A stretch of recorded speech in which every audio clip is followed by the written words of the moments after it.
I realized what a great country we live in.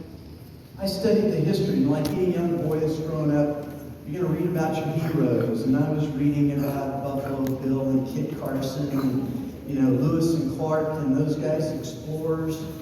I absolutely loved reading those stories. And when I got to 7th grade, I decided I'm going to be a physician. I determined that's what I'm going to do, to be a physician. And then I became kind of laser focused.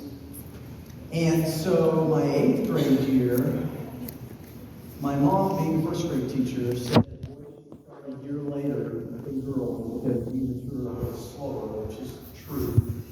So she started me when I was 7, turning 8. So I was the oldest kid in my class. I was always the shortest kid in my class. But I was the fastest. But when I got to 8th grade in Texas, you could get a motorcycle license at 14. Well, I've been riding since I was 8. So I rode to school in 8th grade. How about that, kids here in 8th grade? Who rode your motorcycles? Don't do that here in Georgia.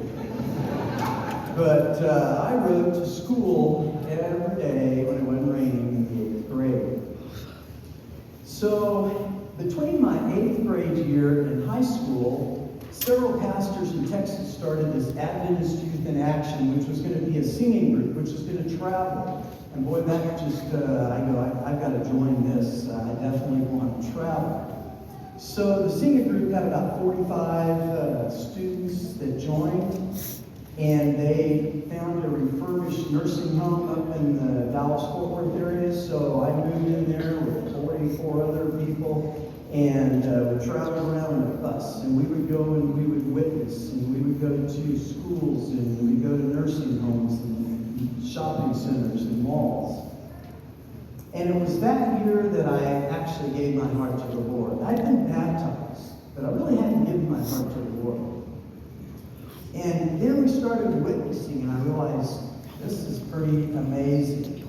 So I started reading my Bible. And as I read my Bible, I realized that we had heroes in the Bible. I had studied that in Sabbath school. I'd heard about Samson and Gideon and Moses and all those people. But like Gerard brought out this morning in Sabbath school lesson, I didn't know the backstory. I didn't really know what happened before and after. And so as I started reading through the Bible and looking at these heroes, I realized